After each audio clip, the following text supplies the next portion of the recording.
Welcome to the Monopoly Mindset, the podcast where we uncover the strategies to build your real estate portfolio one property at a time. We're your hosts, Tyler and Tommy, here to share our story of playing real-life Monopoly. Whether you're just starting out or a seasoned investor, this is your go-to resource for mastering the real estate game. So grab your board, roll the dice, and let's buy Boardwalk together.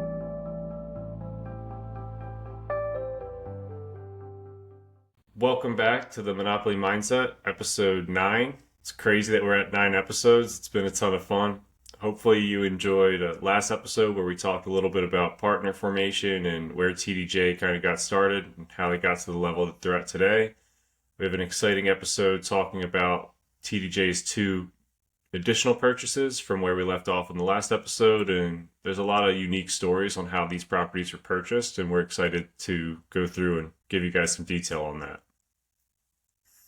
Yeah, these next 2 properties are some of your best performing properties and very unique, so I'm excited to learn a little bit more about them.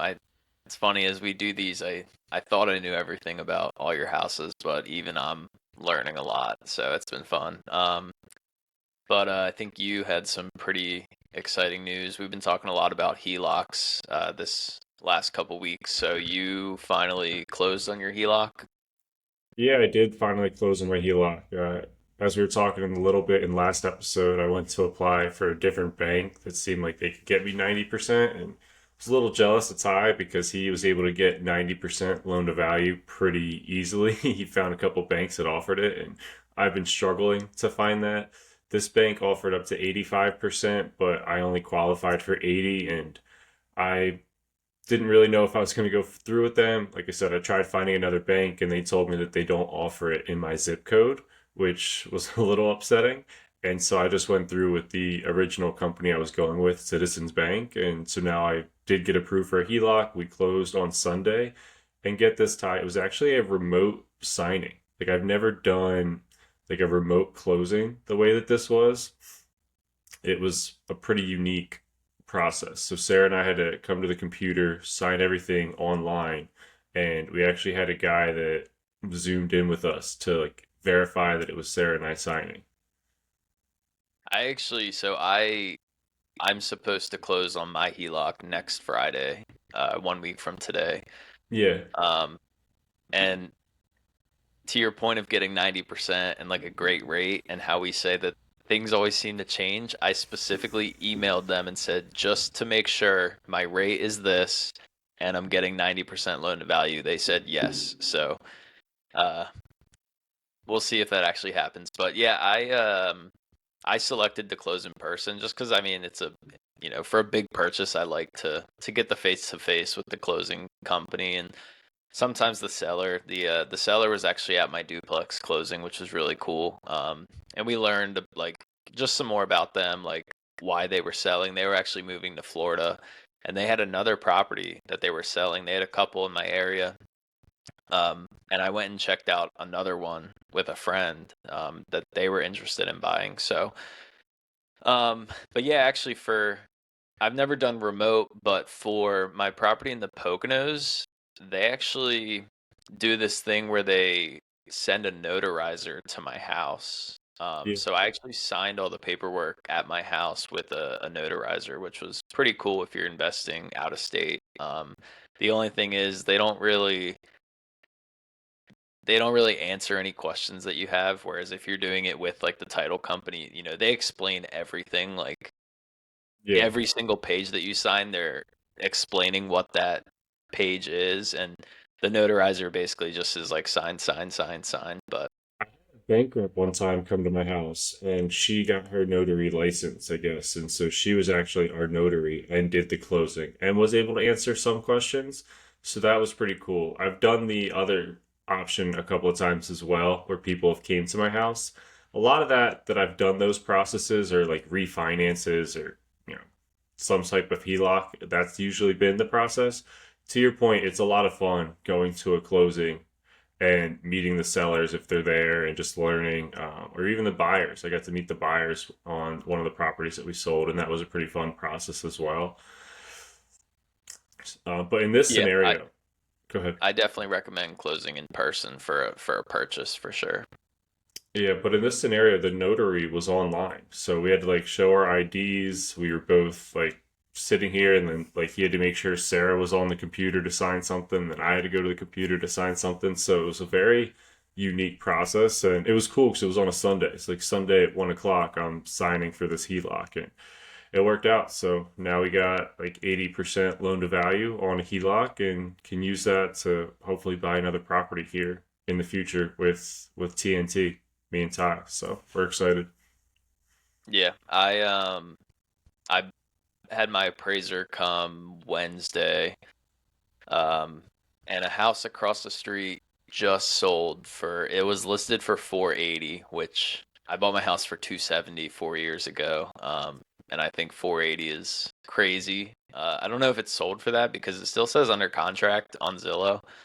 Yeah, Even though the people have moved in and the sign has come off the front yard. So I'm anxious to see what it actually sold for. But the appraiser was like, "Oh, well, sometimes there's like outliers that we don't really use." And I was like, I mean, I hope you use that as a comp, but yeah, we'll see what my appraisal comes back because the number that I gave them, that they ask you, they're like, how much are you looking to pull out? How much do you owe? And I think they definitely want the numbers to work for you, especially since it's not a sale, it's just like a HELOC. But yeah. I basically was like, look, dude, I just pulled this number off Zestimate. Like, I'm sure it's not 100%, but there's And this what house was the across the number? What street. was that number? I told him 370. And the one At sold least for that's 480. yeah, but it's 5 bedrooms and it was flipped, so like everything's brand new. I mean, you're not that far off, depending on downstairs in the basement. If you like, your office could gym could technically be a bedroom or Well, that four, and already is. So technically on paper, I have a 4 bedroom house. So this is a bedroom, that door. And yeah, then I could actually we do want to finish this room, yep, which is just storage right now. So technically, yeah, I could have a 5 bed, 2 bath as well, but I don't know that I'll ever get anywhere near 480. Granted, I never would have thought that this house sold for 480. And again, it might not have. It might have. It did sit on the market for a while, so it like 4 months. It might have sold for 450, 440. yeah. But if you were hoping for 370, even getting anywhere in the fours would be pretty awesome. Oh yeah, that would be. Yeah, I'd be I'd be happy, but we'll see. I've never had an appraisal come back low. I've only ever had them come back high, so Yeah, it's good been for pretty. you, man. Really good for Yeah. you. But I think that leads us into your next properties because I believe you had a couple low appraisals and you went back and got some more appraisals when you weren't too happy with the first couple. I remember on Machel, but yeah, let's get into it. So you you and TDJ had bought 2 properties already. Three. That we We had Richards, Overbrook, and Luzerne. So those were our three properties, and everything was status quo. Our properties were rented. We were enjoying, kind of being landlords, handling everything, and over time, I don't think we were really ready to purchase a new property. Like we were, we just tapped out a lot of the equity to buy 22 or to buy Luzerne and do some of the repairs there. So we didn't have a ton of money, but I was always still looking for properties whenever I could. And for whatever reason, there is a property that I just liked a lot. I call it the church, and it's basically an older church that got remodeled into residential living. And I went and toured it one time, but I didn't have enough money to purchase it. And I've always really liked it. And for some reason, the basement, it's only got like 9 foot, maybe like 7 or 8 foot of clearance. But I was convinced you could put some extra bedrooms in the basement there. So I thought that that property was worth like maybe even more money than it was. And I'm like, if we get that and put some bedrooms in the basement, it'd be an amazing house. And so I just really fell in love with this church for whatever reason. And I think at the time, like we were really buying single family. And when you look at buying, from single family to multifamily, you can make a lot more money, right? Because you have one roof, but a lot more bedrooms that you can rent out to people. So I really started to fall in love with multifamily. It was a multifamily property that was close to campus of where I wanted to purchase, and it just made a lot of sense. But the property got taken off the market, and again, like we weren't really in a position to buy for a while, and kind of just one day decided to hit up the realtor when I was contemplating like if we would have enough money to buy, or like I don't know. I was just curious because the property was on the market. It was taken off the market. I knew it was on for like 6, 7 months, and the guy was having trouble selling it. So I reached out to the realtor to see what the situation was with this property. And she ends up saying like, hey, he does still really want to sell it. He's actually looking to put it back on the market like very soon. Like, oh, okay. Is there any way that I could see it before it gets put back on the market? And so she said that she would arrange something, and she did. I went there, met with her, and ironically enough, the seller was there, which is not really common, especially when they're using a realtor. This seller is a more call him unique. He's been very successful. I believe he's purchased a lot of properties through foreclosures or like bank auctions, and he's gotten some really good deals on them. And he kind of just fixed them up the best way that he could. Did a lot of hands-on work. I don't think he paid for any professional work. And again, he had some really good deals in some properties. But he showed up to the showing. We're kind of walking around the house, and he could tell that I really liked it. And again, it was a property that had multi-units. I knew that we could make some more money there, and it was listed for relatively like a similar price as some of the single family houses in the area. Trying to look it up. I think we bought it for I want to say 180. Go back. Yeah. Yeah. Yeah, and that's like the perfect property to get a good deal on, is that it's on the market for 6 months. They pull it off. I don't know if they planned on like doing some work and then putting it back on, but that's like exactly what you're looking for to get, a property for a good price. Yeah. And like it also just shows being persistent. Like if you find a property that you like, I recommend putting it into your save files on Zillow or Realtor, and then like, every week or couple weeks periodically going through that and saying, "Oh wow, that property still hasn't sold. That property still hasn't sold." And then, I you know, literally just did this last night. I just went through all my saved and I kept going down and I was like, wow, like that one's still for sale. Cause a lot of them that I like a week later, they're under contract and I'm I like, darn. know. But like sometimes I just went back and I was like, holy crap, like there's some good properties that I liked 3 months ago and I'm shocked that they haven't sold yet. Yeah, it's such a great feeling, but then like I feel like the anxiety kicks in. It's like, damn, okay, now I got to figure out how to buy this house. It's been on the market for 3 months. Like, how can I come up with a plan to purchase it? So Yeah, and there's always the why hasn't it sold question, which again, when you're trying to get a good deal, like you have to kind of get past that. I think I used to be really scared of that, of like, why hasn't it sold? And then now I'm scared to put an offer in, but that fear kind of goes away because I think I've realized anyway, it's like, all right, the biggest expense that I could possibly have is not going to kill the deal if I get it for the right number. So, yeah, the doubt factor definitely kicks in once something's been sitting for a while. You're always a little bit curious, like, and it makes you more curious. Oh, especially if something goes under contract like once or twice, you're like, oh, what did they find in their inspection report that made them back out of this deal? yeah, but at least you should at least be able to get those inspection reports, and then if it is too big for you to fix, then same thing. Just don't put an offer. But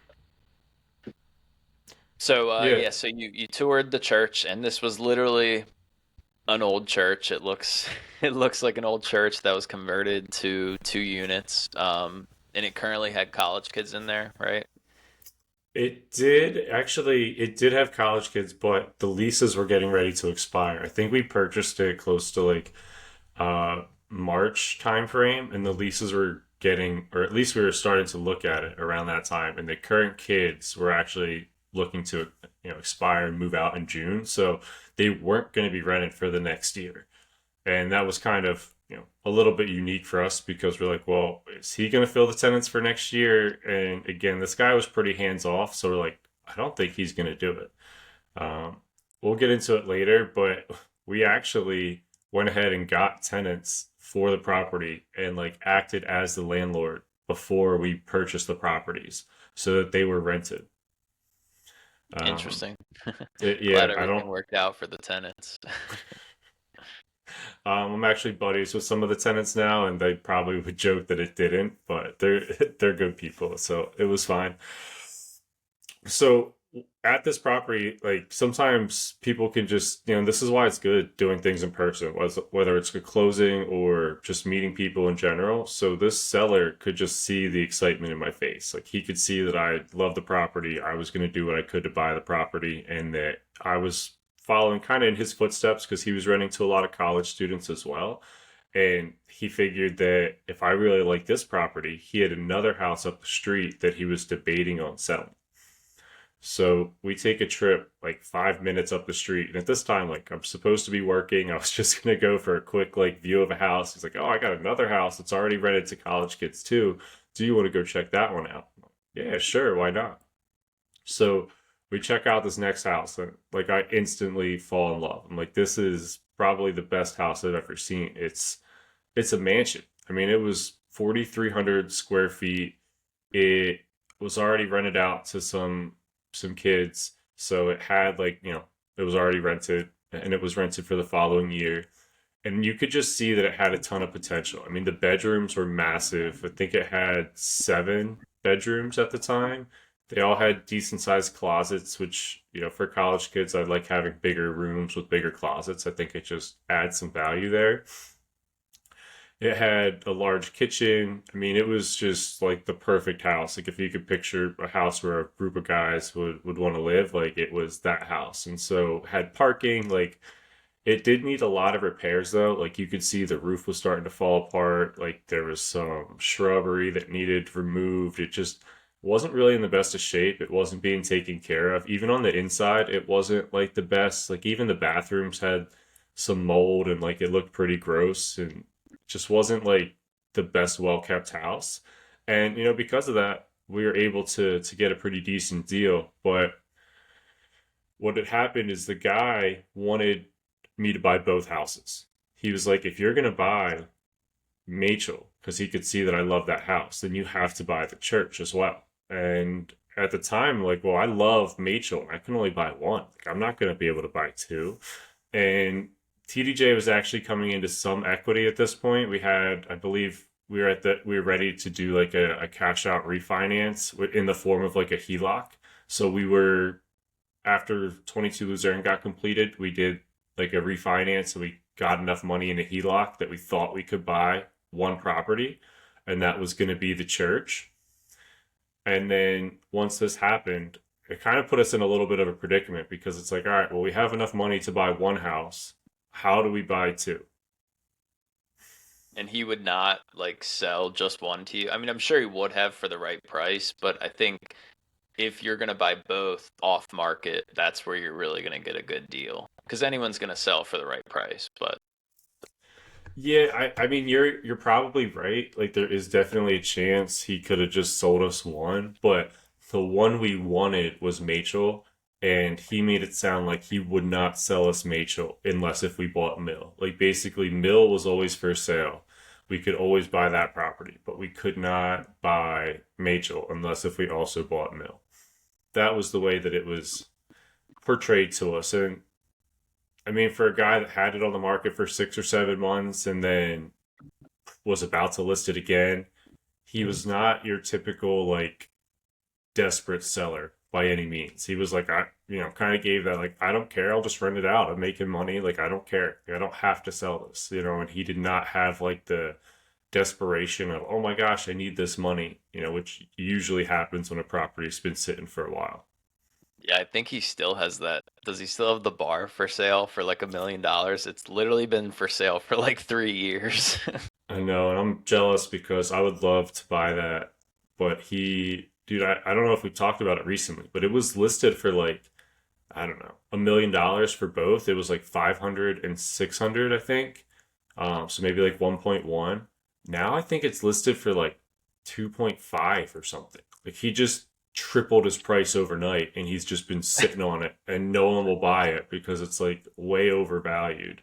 And I'm not sure, like he doesn't have it listed, but I think it's like word of mouth. People know he wants to sell it, and I I've joked with the realtor that was listing it, and she's kind of said that it's kind of like a passion project for him. I think he's moved now to North Carolina, but he comes up a lot to see his kids, and it's just like when he goes up there, it gives him something to do, work on, because he kind of does a lot of handyman work himself. So it's kind of like that same scenario. I think he'll sell it eventually. I don't know if he'll come down on price at all. I doubt that I'll be the person to purchase it, but who knows? Maybe. We So I also, remember, I remember going back to the two properties. We were obviously talking about them like every day. And you had like five different ideas to come up with the the down payment to buy them. So you got a little bit of cash from your HELOC, and they needed significant work. So your idea was to basically BRRRR the properties, right? Somehow finance the down payments, get finance the rehab somehow, and eventually refinance and be able to pull a good amount of your money back. So, what were the steps to figure out the financing? yeah, to take the one step back, it was a very unique process because when you're in a partnership, it was tough to figure out how we were going to buy two properties when we could really only afford one. And so there was some time there where the company had to like go through a lot of options and, ultimately come to a decision that we were all going to put in additional money. I mean, that wasn't necessarily part of our plan. It was we're going to buy these houses, we're going to let the money grow from the houses, we'll take money from a refinance and then we'll buy something else. But we weren't really looking to put a lot of additional money in. And this was closer to like 2020 timeframe when money was like a little bit tighter, and so it was something for the company that we had to talk about for a while. And there were times that we didn't know if we were going to do the deal or not. But ultimately, we did decide to put some additional money in ourselves. And to your point, we kind of came up with a plan. So we are going to put in some additional money ourselves. We pulled from the HELOC that we had some money in. And so once we did that, we had enough money to fund both down payments for Machel and the church. And to your point about the BRRRR, we didn't have a ton of money left over in like cash to do a lot of renovations. So at the time, we decided that the church was in pretty decent shape. It didn't need a ton of repairs. Like it wasn't the prettiest property by any means, but it was definitely like livable. Everything in there was functioning, and if something broke, obviously we repaired it. But it was just going to be kind of like maybe a B type property. We weren't going to like flip it into like an A property. We had no intentions of that. But Machel had a lot of repairs needed from the roof to the um the bathrooms, the kitchen. I mean, like a lot of stuff needed repaired. So I was talking to the bank, and we ended up doing like almost a 203K loan, but it was for like out of a business type of loan, which was a unique process I've never really done before.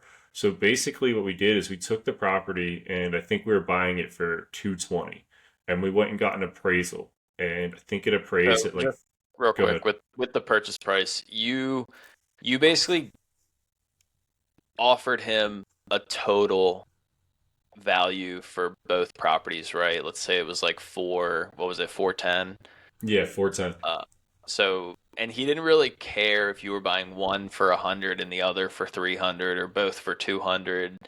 The numbers kind of had to work for the appraisal in order for the bank to finance the property, but you offered him 410 and he was basically like just, break up which one is which, however you want.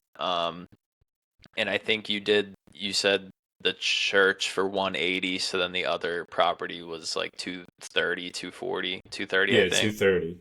Yep, it was 410, so 230. Okay, and it was like you closed on the same day, but it was two like completely separate purchases, right? Like you closed essentially twice. Yeah, they were two separate purchases. So yeah, we had to close twice, like in the same day. But that was actually something I think we did that closing remotely. So it was a lot of like going to UPS and signing all the documents and then shipping it somewhere else. So that was more of it because at that point we were all, I was in Florida, Dan was in, where was Dan was in Texas at that time. So Okay, so going back to the loan, I believe you got a construction loan, right? Or a renovation loan. So you, yeah, you had to yeah, put down that's the what they call it. 20% and then 20% of the renovation loan as well, right? Yep. So what Ty is saying is like if we had, let's say, a roof that cost $20,000 to put in, we would have to pay, was it 4 grand out of our pocket, and then the bank was going to fund the $16,000, and that's kind of how it was structured in the renovation loan. Okay, so you put down 20% of 220. Again, we're gonna just talk about this like a separate transaction, even though you bought them both for 410. You were buying this bigger property, Machel, for 220. Yeah, and I mean, So you, Mill was more of a, or the church was more of a like traditional process. We didn't really do too much. It was 180. We put 20% down, and like that was it. So it's what 36,000 roughly, maybe 40,000 with closing costs for that property, and like that was it. We didn't have anything else to do with that property. And then Machel was the one where we had a lot more work to do. So let's just dive into that one. yeah, so you put down the 20% of the purchase of 220, which is probably like around 45,000. And then 20% of the renovation. And what was your renovation loan amount? I know you had like structural damage or structural work that needed to be repaired, which again, for me was always like the biggest scare, like the scariest thing. I don't know, it just seems like, is my house gonna literally fall over one day? But Yeah, there was some structural damage that like, and again, like every inspector is going to say something, I don't want to say different or unique, but they all have experience but not a ton of experience, and something that could be very scary from one inspector and to one contractor like might not be super scary to like another contractor that maybe has seen it or done it. But yeah, that at the time we allotted, I think, $15,000 to try and fix some of the foundational issues. We allotted like $20,000 to do some repairs to the roof. We wanted to redo the bathrooms. We wanted to redo the kitchen. But to answer your question, so we got an appraisal for $350,000 with the repair loan, which basically meant if we you put, got you got an I've actually, this was really cool because this was the first time that I heard about this. You got yeah, an ARV appraisal. So yep, typically when you buy a house, they're appraising it for what you're purchasing it for. So they're going to say, okay, you're buying it for 220. Today it's worth 230, whatever, 220. That's what that's what I'm used to. I didn't know until that you did this that you can actually go to the appraiser and say, "Hey, I want to fix these things. I want to put in a new kitchen, a new bathroom, etc. What will the property be worth once I do all those things?" And I think this can be really powerful to like check your numbers. I mean, again, your realtor should be able to give you that number, but I think it can really just be an extra due diligence to get this ARV appraisal, ARVs after repair value. So get this ARV appraisal just to know, like, whether you're doing a flip or a BRRRR, like, okay, after I do the renovations, it should appraise for, in this case, 350. yeah. And it was, to your point, a very unique loan structure. Is not something I've really heard of before, but because we didn't have the extra, I mean, we basically, to your point, put, I think it was $90,000 in to purchase these two properties, and we didn't have a ton left over to do repairs. So this loan was like awesome for us. We're like, great, we got this $350,000 appraisal. So we bought the property. I think we bought it for 230, and so they were able to give us like 280 because it was like 80% loan to value off of the 350. So technically, we got a loan for $280,000 through the bank, and that gave us the extra money to do the repairs with. Um, And what was the ARV appraisal came back 350, right? 350. Yeah. So we So were buying you it. yeah, you were buying it for 220. You were gonna put in 90, and that gets you to 310. And it's the ARV appraisal came back 350. So you were looking to build like 40, $50,000 worth of equity. Yeah. Once we put in like all the repairs of what we thought it would appraise for. And so we did move forward with this loan and this process, and it was a lot. Like I've never done that much construction on a property. I don't think, especially not that expensive. Like I've done roofs and like I've done a lot of re-roofs for like 5 grand. I've done a roof for like 10 grand. But again, this is a 4,300 square foot house.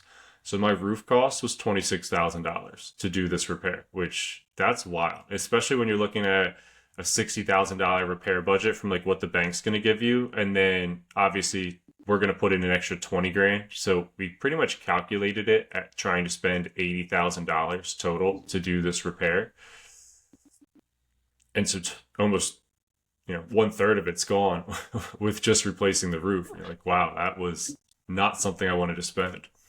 And we went and got 3 or 4 quotes on the roof to see, because you don't want to go with like the cheapest one for sure, but like you're also like, I can't afford like the $33,000. Like every dollar kind of matters. So we went with the company and got the roof for 26,000. We ended up doing we ended up putting the kitchen on hold during this time frame just to do the refinance. I don't think we ended up having enough money to do that. But some of the repairs we thought were really valuable were like bathrooms, because we had like 8 students living there and there was only 2 bathrooms, and they weren't in the best of shape at all. And so we're like, we need more bathrooms. If you're gonna have 8 kids living there, like we found that we think kids, really like having their own bathroom and things like that. So we ended up taking the upstairs bathroom that was a massive space and kind of splitting it into 2 bathrooms. So now there's 2 bathrooms upstairs.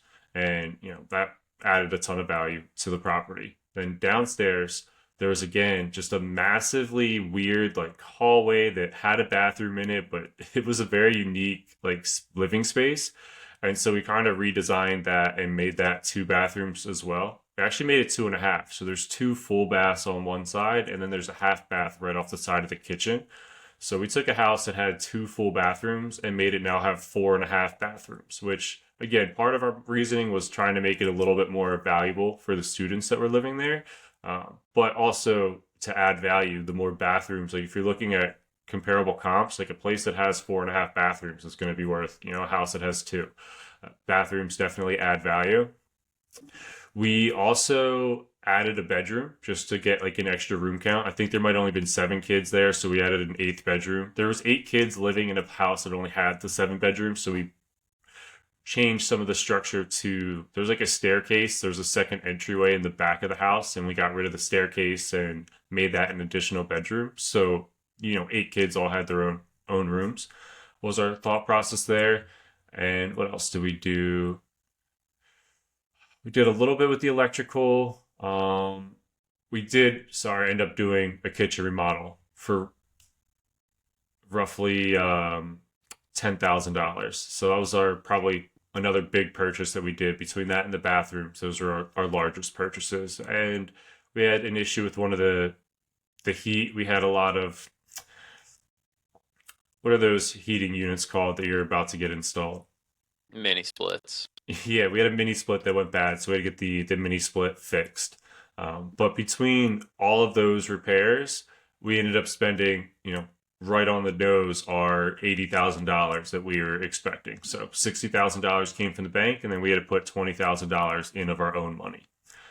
And it was a very long process. Our handyman worked through the winter to get this done, kind of when the kids were away for winter break, and then he was doing some repairs when they got back, but a lot of them were minor, and it worked out like perfect to get the kids in there right as they were coming back, and they were happy too to see like the bathrooms, compared to what they were living in, like everything was upgraded and updated, so they were very happy with the way the property looked once they moved back in.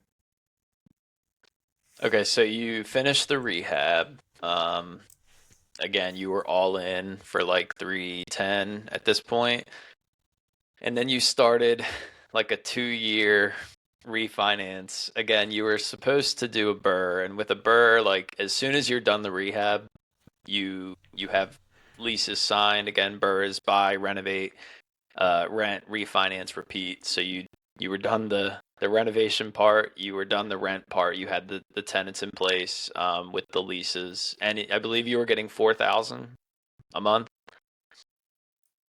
Um, Not sure. We might have only been charging 450 or 475, so it might have been a couple dollars cheaper than that, at least originally. So even if you were getting say 3,600, your your loan, your mortgage payment with the renovation loan was probably, I don't know, you had 2020, you probably had a really good rate. You were probably at like 2,000 a month, so it's great Yeah, cash flowing property. yeah. So I know you went. I think pretty soon after the renovations, you went and got an appraisal, right? And that came back much lower than you were hoping for. Yeah, so this kind of became more of a unique process. Like at the time, the loan sounded great, everything went well. We got to do what we wanted, but then, the final step was going to do the refinance, pull out our money, and then we were going to use that money to maybe fix up mill a little bit, or that was kind of like our plan. Like take that money and fix up mill a little bit, and then just have a couple extra dollars in case of any repairs. Because you always want to have, like, now that we're up to 5 properties at that time. You always want to have like a couple extra dollars set aside in case if anything comes up where you need to put some money into it. So that was our plan, and we go to the bank to do a refinance out of that construction loan, which we told the bank about like our entire time. Like we were very upfront, honest about like what our process was, what our plan was. And the bank said, no, when you do that type of loan, you have to hold it for 12 months. We're like, what? That was not actually, I don't think she said 12. I think she said 16 or 18. She might have said like 18 months. So we're like, what the heck? Like, we have to hold this loan now for like another year? That was not a part of our plan at all. So you were Um, you were gonna, just to clarify, you were gonna refinance, meaning get a third loan, we'll say, based on the appraisal. So let's say it appraised for 400, they were gonna make you leave in 20, we'll say 25%. So they were gonna give you a loan for 325, leave in 75,000 equity, or I guess 25% would be 300. So they're gonna give you a loan for 300, and then you were gonna use that essentially to pay off the original purchase loan and the renovation loan. So you don't have a renovation Well, loan so anymore. the renovation loan was all in one. They gave me a loan and it just kind of jumped up each time. So like my overall loan was for 280. They didn't structure it like differently. It was basically Uh, like it was 220, but then like as we added things, they added it like to the loan. Like they didn't structure it so like you had to. one lien on the house. Yeah, we had one lien for the 280. Okay, so you were just going to refinance and pay off the original loan, basically. Yeah. And we thought that the property, after taking it from, a seven, probably I think it was listed as 5 or 6 bath on Zillow at the time, to, or 5 or 6 bed, 1 or 2 bath, to an 8 bed, 4.5 bath. I mean, the comps were like in the 500s. So we're like, oh, we're going to be set. Like, we're going to, make a ton of money on this and be able to pull out a lot of money. That was really our plan and what we thought was going to happen. But the bank told us to wait a year, and we're like, are you kidding me? Like, we told you this process, and now we have to wait. And they basically So said yes.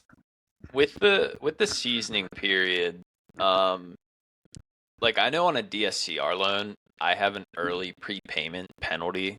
And typically those are structured. It's called, like, mine is called a 54321. So if what that means is if I refinance after one or before 1 year, so within 12 months, I actually owe them 5% of the loan, and Yeah. that's like my prepayment penalty. And every year that goes down by 1%. So after 13 months, I owe 4%. After 2 years, I owe 3%, etc. And after 5 years, I don't have any, I can refinance and I don't have any prepayment penalty. But I can refinance whenever I want. Like, I just would have to pay a certain percentage. with the banks and the seasoning period, did you like? I don't think legally there's anything stopping you from paying the loan off. Like you could have gone and gotten another loan and just said, "Hey, I'm paying you your like the lump sum." But was there like a prepayment penalty that you had there, or was it just like a I we think don't more or want you to less like refinance? I think thinking through it, that became the best bank in the area from an 80% loan to value perspective. And we've called a ton of other banks, and everybody else was 70 to 75%. And so we're like, we can maybe move forward with Bank B, but Bank B is going to be 70% loan to value. And when you start thinking about that and you wanted to pull out a lot of money, you're like leaving a ton of money in the deal. And because of that, we just decided to hold off because we knew that we could get 80% loan to value with Bank A versus starting up a whole new banking relationship. And like, that's not as easy. It's a lot easier in your personal development or personal life, but it's not very easy then either. But like, as we remember with going through Wells Fargo for us, Ty, like, business banking relationships aren't always the easiest to create and change. And so for us, we're like, by the time we get a new banking relationship, it might take us a long time because we weren't really looking for a loan specifically. We were looking for like a banking partnership, and there were no other banks offering 80% loan to value. So we said, you know what, let's just hold for, at this point, it was like another 6 months. And we're like, the second we hit, um, I think it was like March of the following year that we could start applying or getting appraisals done to start pulling out the money. We'll just go through that process. So to your point, there might have been some fees too, but that wasn't really the bigger issue for us. It was we wanted to get the 80% loan to value. That was like the kicker for So us. you just didn't want to destroy that relationship with the bank because if at closing they say, "Hey, you need to hold this loan for 12 months," and then after 6 months you go ahead and pay it off, they're going to be like, "All right, well, we're not working with you anymore." Yeah, and again, maybe it's naive. Like I try to do the right thing and do what's best, or like what I thought was best, and so I was having the bank as best interest in mind, and I thought the bank would have my best interest in mind. But as we fast forward throughout this process, that bank did not really care nearly as much about us as we thought, and it became You a know what they care very. about? The money.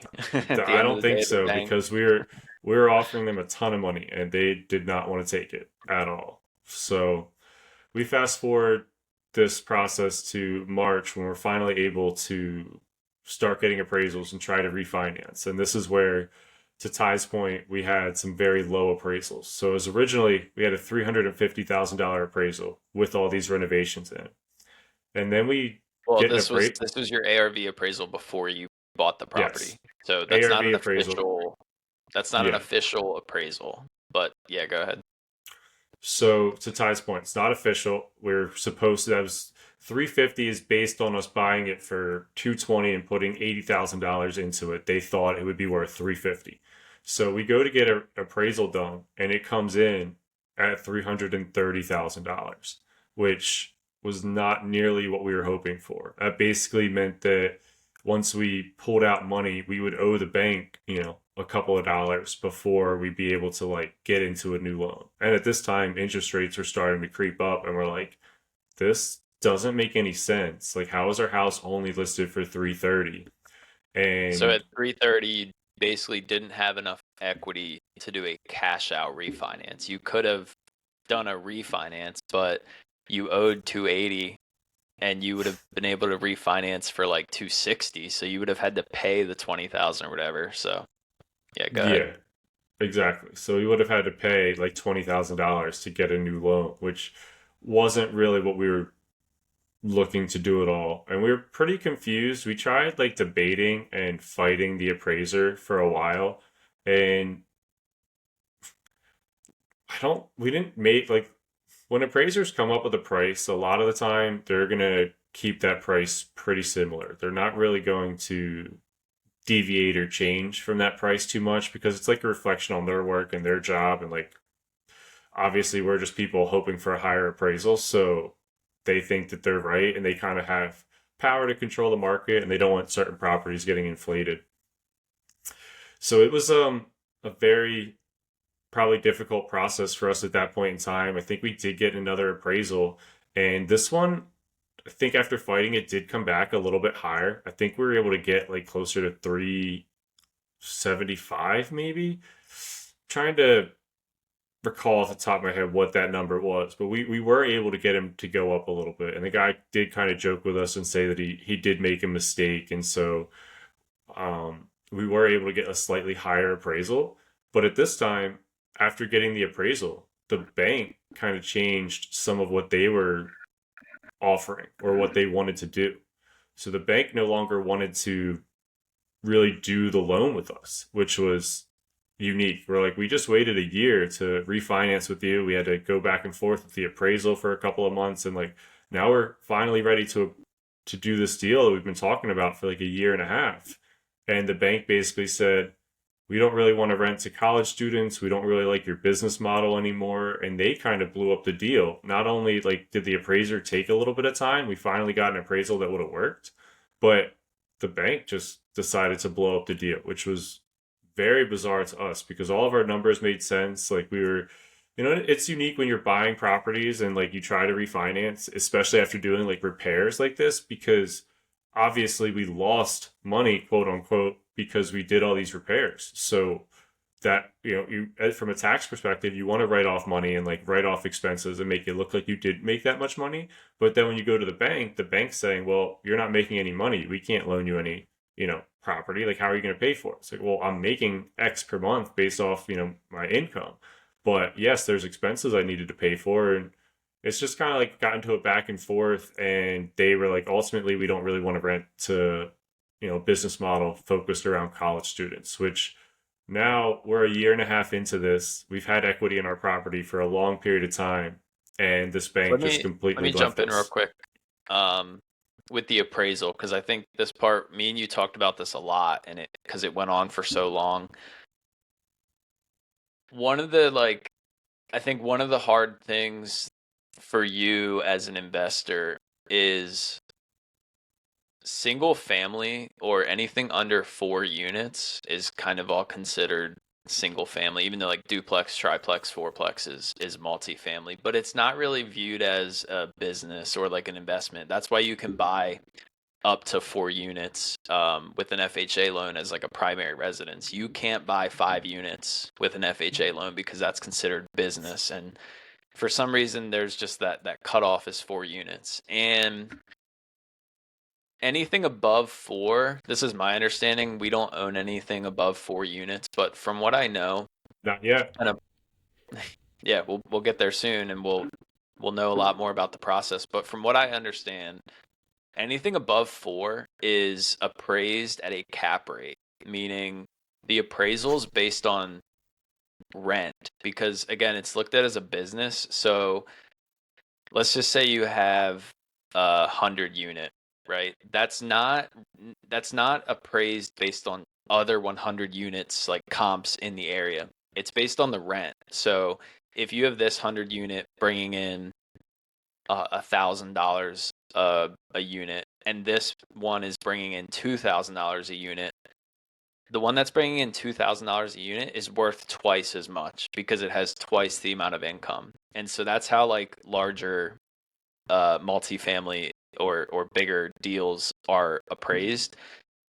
This property that you bought was unique because it was being appraised as a single family for comps, but I don't really think it was worth a lot as a single family house because like you were sending me these properties that were selling for 500, but it was like a really beautiful 4 to 5 bedroom house, 5 bed, 2 bath. Like the square footage was the same, and that's why you were like, "Hey, look, this same 4,000 square foot house was sold for 500, but like it was like a true single family house for a family to move in. I don't think many people were looking to buy an 8 bedroom house. Not that it was ugly, but it definitely wasn't, as appealing for like a family to move into, but it made a great investment. And so like an investor would have paid 400 for this house all day because the numbers made sense. And I believe you did end up getting like a business appraisal, right? It's just hard. It's hard to tell the appraiser like hey, look, I know you think it's only worth 330 as a single family house, but I'm bringing in $4,000 a month in cash flow. Therefore, if you just go again based on the simple 1% rule, if you're bringing in $4,000 in cash flow, another investor is easily going to pay 400 for it. But because it's under that 4 units, it's hard to get the appraisal or the appraiser to like recognize that you're running it as a business and to give you that like rent or like income appraisal. So I think that's the difficulty with these smaller multifamily appraisals is they are based on comps instead of rent.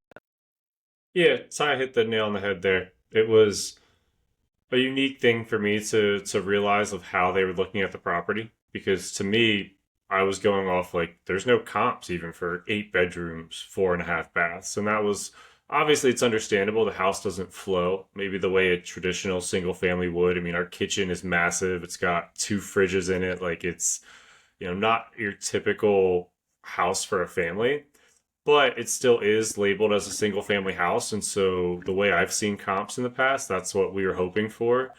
And obviously, we weren't getting much more of that route. So that's when we went to switch to the business model where they would look at it more from a revenue perspective.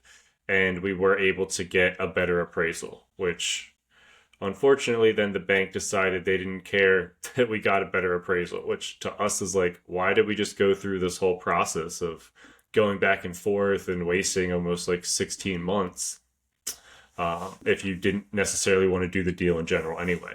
So So you got a new appraisal for 375, which wouldn't have allowed you to pull out a ton of equity, but at least you would have at that point had almost $100,000 in equity. But then the bank that funded the property the first time just said no, we're not lending because it's college kids. basically, yeah, they didn't like our business model. They didn't feel comfortable with it, and again, they also didn't like that we lost a lot of money in the prior year because they're like, oh well, you're not making the money that you're saying you are. Like, no, no, we are. We literally had a construction loan through you. So did you not know that like our money went to repairs? Like, what is the purpose of a construction loan?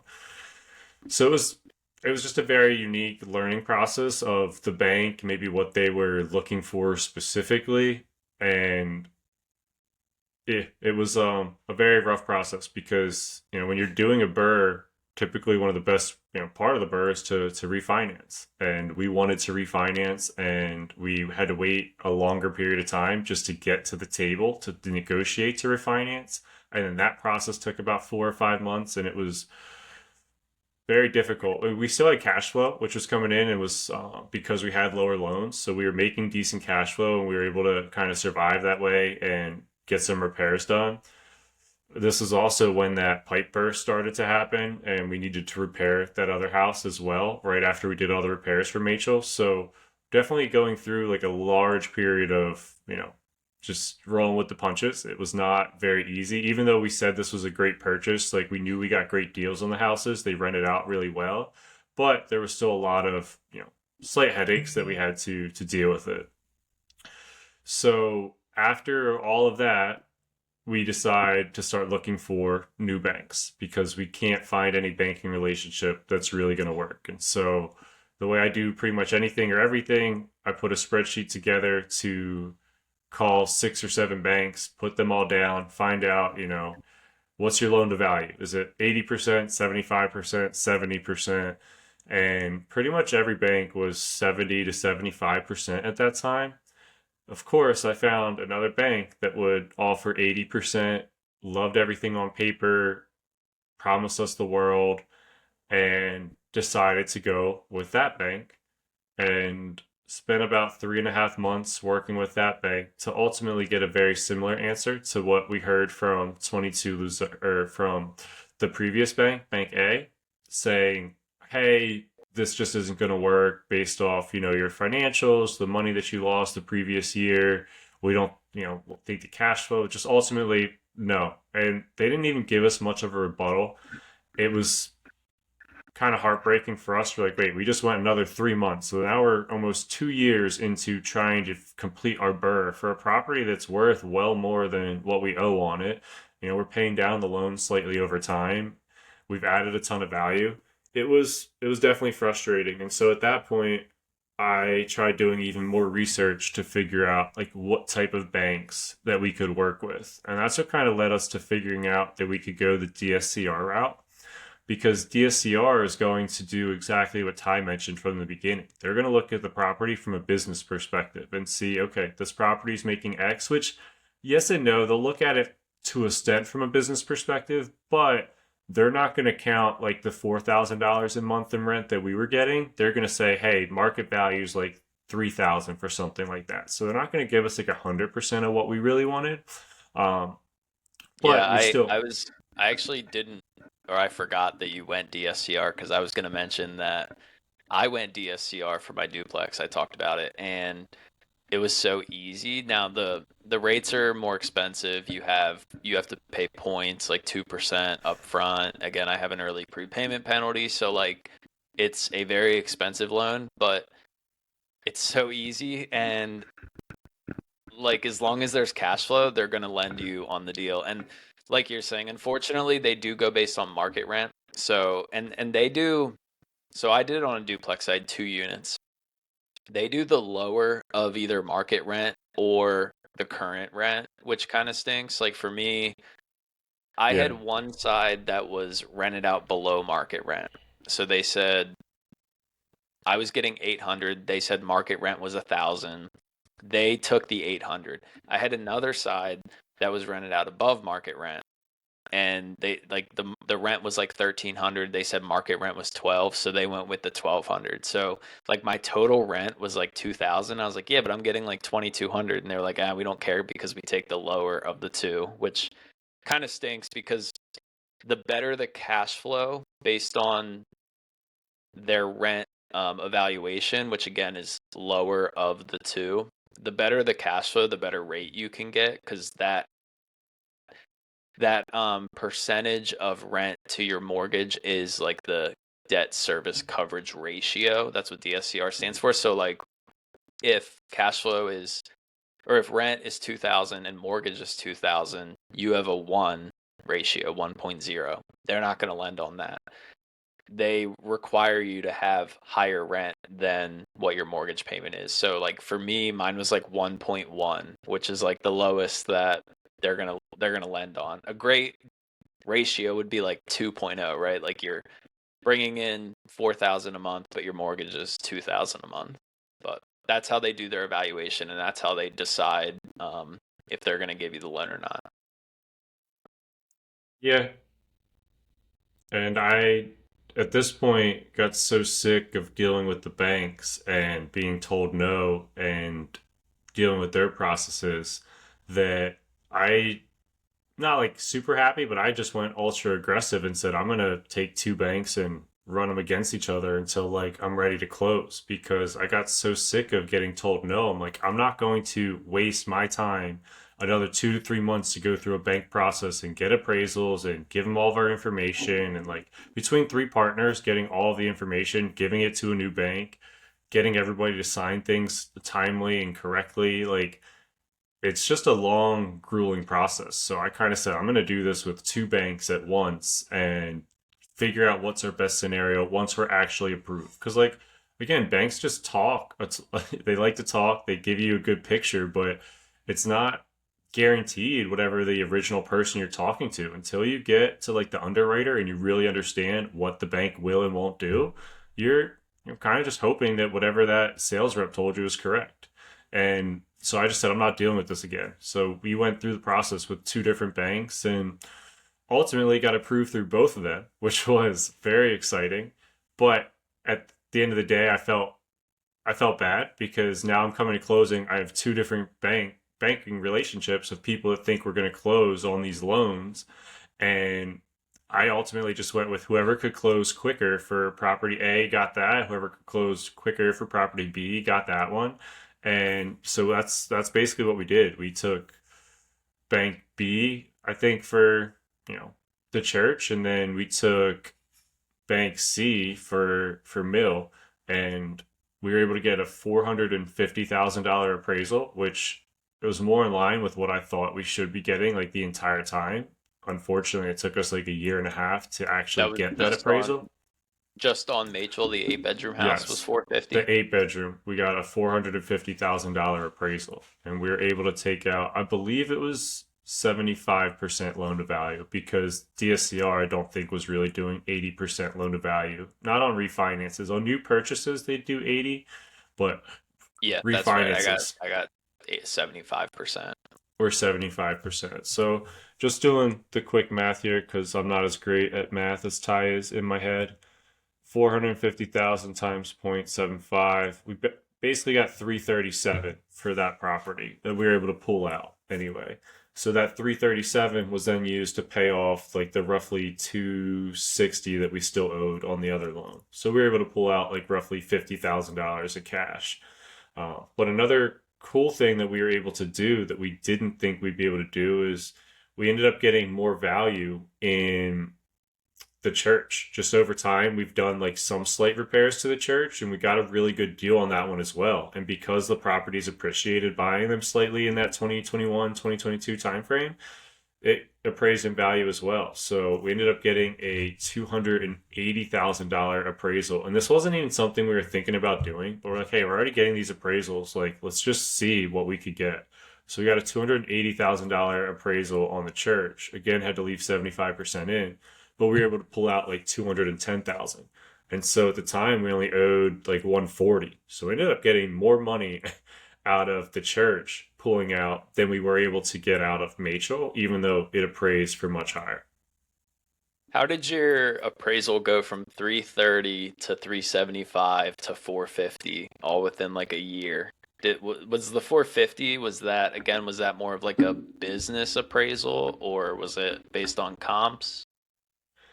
Yeah, it was more of a business appraisal, but it was also based on comps in the area as well. And I find certain times going with DSCR loans and providers, they're going to try and find a loan that works for what you specifically want. Like they're in the business to make money too, as long as it makes sense, like numbers perspective, and like if we're getting, if they think market rent's 3,300 and this loan's going to come in at 3,000, they're like, all right, well, we're going to approve up to that $3,000 mark anyway. We're leaving 25% into the deal. So I don't know if they have much pull with appraisers because again, appraisers kind of do their own thing, but they have different appraisers that they work with than maybe the traditional banks do, and their appraisers seem to come a lot more in line with what you're hoping for. But Yeah, in I go experienced the same thing on the duplexes. When I first bought it, I got a pretty high appraisal, and then when I went to refinance, I went back to that same broker, and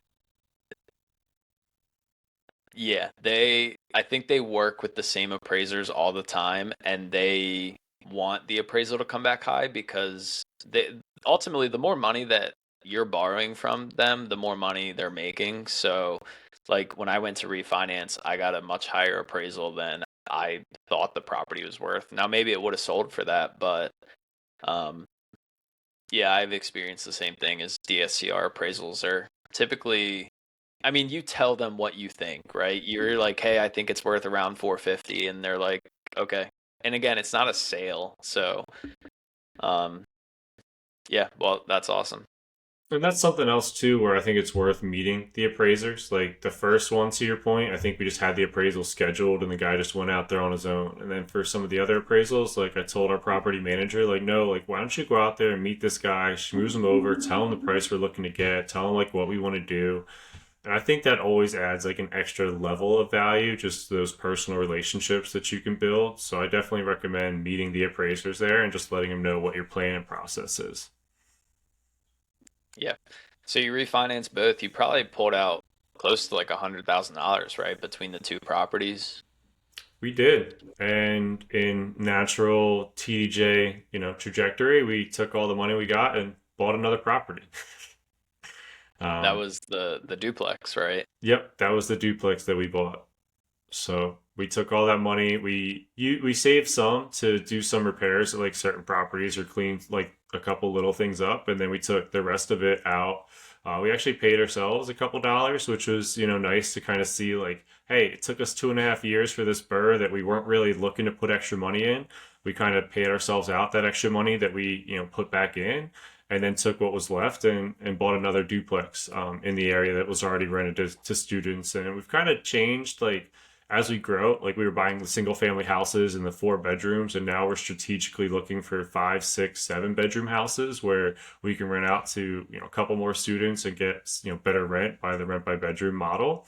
And it's been working out really well for us. And part of our process is like, do we want to keep going through and like maybe selling off some of the 4 bedrooms, because like they're great, they're good houses, they have great resale value, we have some more equity in them, but to get cash flow, which is kind of what we're going after, you're getting that in the bigger houses with higher bedroom quantities, and that's kind of what we're changing our business model for. So stay tuned. It'll be interesting to see. We are talking about potentially selling one of our houses, and we'll see if that comes into fruition or not.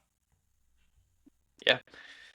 Yeah, so next 2 episodes, I think we're gonna break down the property that I bought in the Poconos. There's a lot to go over because short-term rentals are just a beast, like we've mentioned before. And then I guess we'll finish out talking about our specific properties with the duplex that you just mentioned. I forgot you guys bought that, but that was the one that we did mention it when me and you bought our seller finance deal. You had bought a duplex with TDJ in that time. So yeah, Yeah, we're really excited. it was really ironic how it all happened because, I was looking at this seller financing house potentially and all the numbers worked, and I was like, this is a great house. And then a couple of days later, the duplex came up on the market, and I'm like, wait, this duplex has all the same numbers as the other house that Ty and I were looking to buy. So TDJ had the extra money, and it worked out perfectly to then go and get that duplex. And we already did like all the analysis, and so that's kind of the cool part when you're running your numbers and you're making sure certain deals work and you're penciling deals. It's like when a deal then comes up on the market that is going to be a good deal, you can just pull the trigger because you've already done the research, and now it's just time to execute. Yeah, it starts to come natural the longer you're analyzing a specific area. Yeah, I definitely find that I know a lot about the Dallas market, whether it's avoiding the township, sticking into the borough, and what houses to buy and where, how many bedrooms and what to look for. So I definitely, to your point, the more you do something over and over, kind of become an expert at it. What is it? There's a quote: "I don't fear the man that has 1,000 kicks. I fear the man that's done 1,000 kicks one time." And Never heard it, but it makes sense. or one, I fear the man that did it one kick 1,000 times. That's what it Yeah, is. yeah. You've never heard that? No, it sounds like it's from what's that movie? Wax on, wax off. Karate Kid. I Karate don't think it. Kid. I do not think it's from Karate Kid, but yeah, I'm with you. I would think that originally too. All right, thanks for listening, and we'll see you next week. All right, see you.